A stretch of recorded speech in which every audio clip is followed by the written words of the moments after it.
this when we're looking at blockchain is potentially in hype mode. Are we overhyping blockchain? When does it become a part of everyday lexicon? When do all banks adopt it? Well, I think there's parts of what's going on with blockchain that are overhyped. It's not necessarily a solution for everything, but there are examples where it's a perfect use case. It's a perfect solution for payments, for example. You have two people trying to settle a transaction without the risk of the central counterparty. You could do that with blockchain today. Ripple has been fortunate. We now have 10 production accounts. We announced the third largest bank in India last month, as well as the largest bank in the Middle East going into production.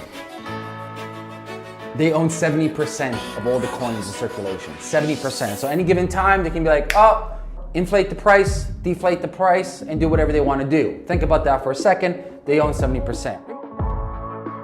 The Ripple project originated in 2004 with the intent of a decentralized monetary system that could empower individuals and communities to create their own money and transfer it freely without a middleman. A trustless consensus. But we also think that we're clearly solving a real problem around cross-border payments. It's amazing how much friction there is and how much time it takes to send a payment. It's your own money. Don't I know it? I'm a Brit in the US. It's painful. Well, I make the joke, and even on your show, it's easier to send $10,000 by taking it with you on a plane than it is to send it through the banking system.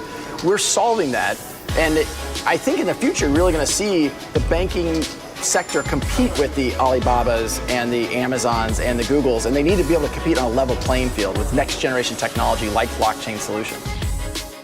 It's really good to have competition. It's really good to have new, fresh blood coming in, and whether they're reinventing the technology or innovating the technology, they're still implementing certain new ideologies and thought patterns that you can actually learn from.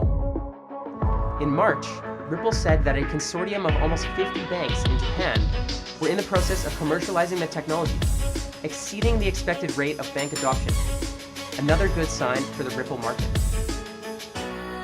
Banks' biggest competitors are not other banks. They're this new age of digital companies where the trust and the brand relationship and the touch points are very high. And she said banks should be more worried about Facebook and Apple and Amazon. And I think what we're seeing with Ant Financial's acquisition is really maybe the first shot across the bow. And I think banks have an opportunity to upgrade their infrastructure, provide better services, better capabilities, such they can compete on a level playing field.